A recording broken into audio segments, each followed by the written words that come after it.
Donc dans cette vidéo, je vais te faire voir les exercices d'abdos que je t'ai mis sur le programme. Donc il va y avoir le relevé de jambes, le wood shot, le side plank, les crunchs élastiques, je vais te le faire voir. Et je vais te faire voir un gainage.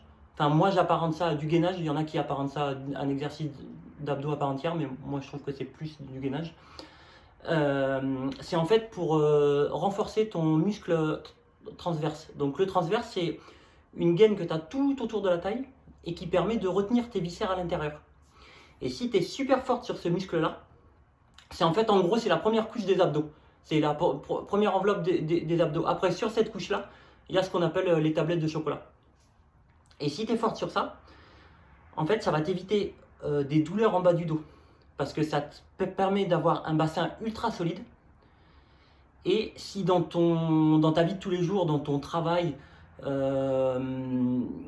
ça t'amène à ne pas toujours avoir une position au niveau du dos qui est bonne, et ben avec un muscle transverse, ça t'épargne les douleurs. Voilà. Donc je vais te faire voir tout ça. Quoi d'autre? Ah oui, selon,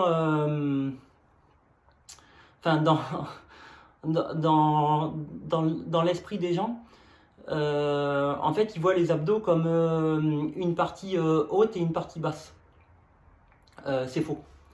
Les abdos, c'est un muscle à part entière. C'est le grand droit de l'abdomen, que ce soit au-dessus du nombril ou en dessous du nombril. C'est le même muscle. On peut pas, on peut mettre un petit peu l'accent plus sur le haut ou plus sur le bas selon l'angle du corps qu'on va faire, mais ça reste un seul et même muscle. Et après, le fait d'avoir, quand on dit les carrés de chocolat, 4 ou 6 ou 8 ou 10 même, moi ça m'est arrivé de voir en compète, ça c'est purement génétique. Donc c'est-à-dire que ou tu l'as à la naissance ou tu l'auras pas quoi. Parce qu'en fait c'est la ligne blanche et c'est des tendons qui font que tu as 4 ou 6 ou 8 ou 10.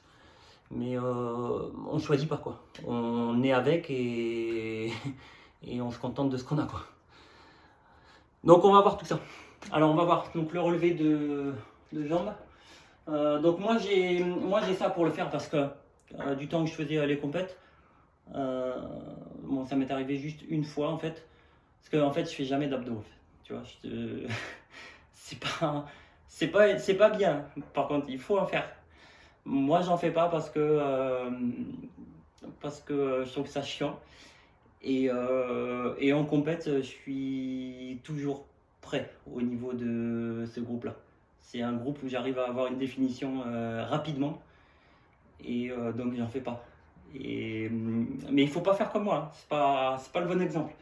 Et ça, en fait, c'est pour t'empêcher de fatiguer au niveau du grip. Parce que souvent, c'est ça qui lâche en premier, le grip. Donc je vais te faire voir. Si jamais, toi, sur tes séries, c'est le grip qui lâche, bah, je te les passerai et tu feras avec ça.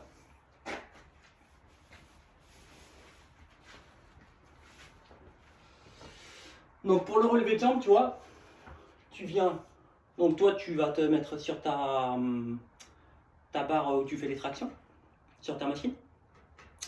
Donc tu vois, donc tu prends une largeur de prise assez serrée, parce que plus tu vas prendre large, plus ça va être dur. Et tu vois, et c'est juste ça en fait, tu vois. Tu vois, tu descends. Donc c'est vraiment 15-20 degrés quoi.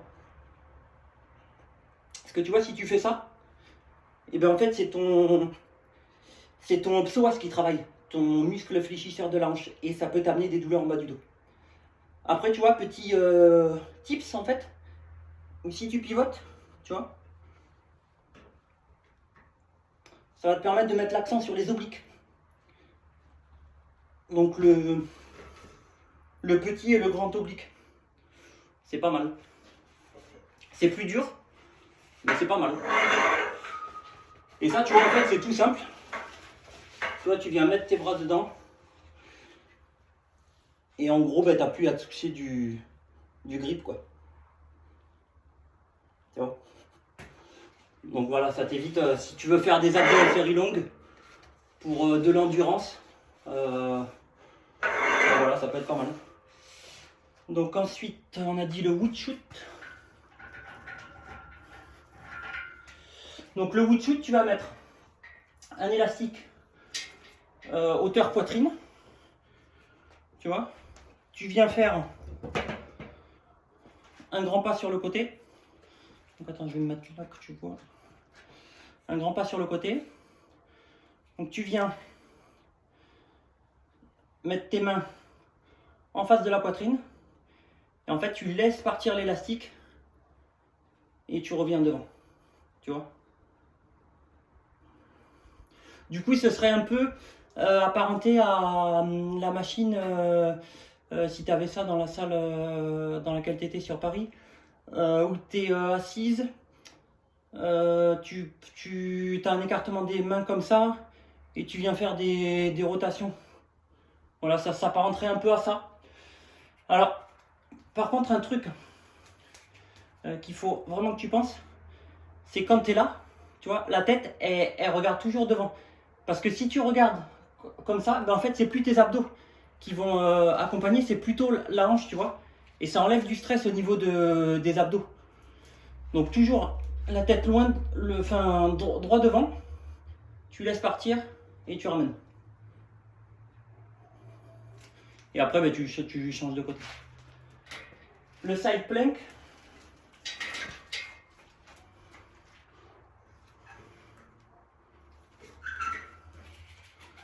Donc en fait, c'est juste, tu vois, là, et tu viens faire une petite flexion latérale, tu vois. Donc là, bon, l'élastique, elle est un peu légère. Donc il n'y a pas trop de tension, mais si tu as des élastiques plus solides. Ensuite, le crunch à l'élastique. Comme ça. Donc là, tu vas être à genoux. Moi, j'aime bien à genoux, mais bon, t'es pas obligé, tu peux te mettre assise. Donc tu viens tenir au niveau de ta tête et en fait, tu viens enrouler ton bassin. Tu viens enrouler la tête vers les jambes, en fait, tu vois.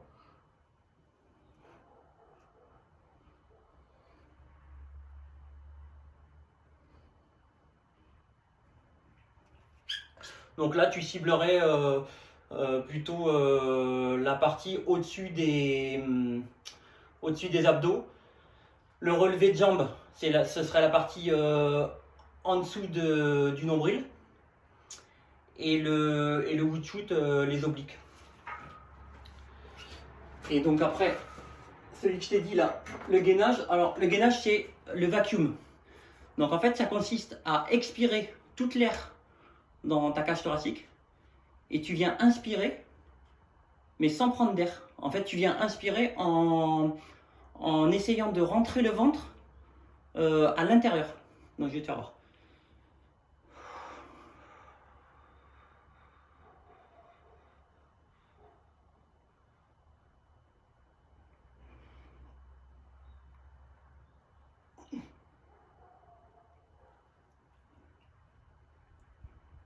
Voilà. Et là, tu vois, là tu fais un gros travail en fait hypopressif. Donc en fait, tu viens travailler tes abdos profonds. Ça, certains disent que ça s'apparente à du gainage.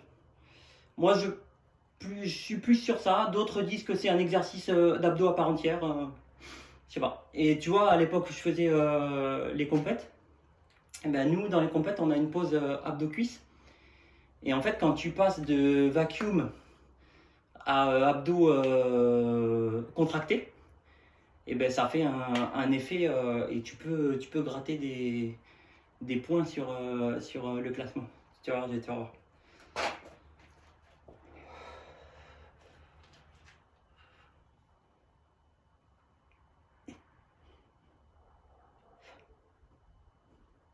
Et tu vois, après, en compète, nous, on pivote un peu pour faire voir les obliques au juge.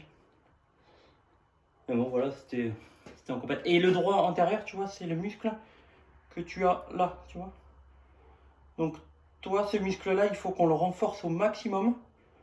Parce que c'est ce muscle-là qui va, avec la participation des trapèzes, derrière le trapèze inférieur, c'est ce muscle-là qui va permettre de recoller ton omoplate sur la cage thoracique. Alors, on n'atteindra jamais 100%, c'est sûr.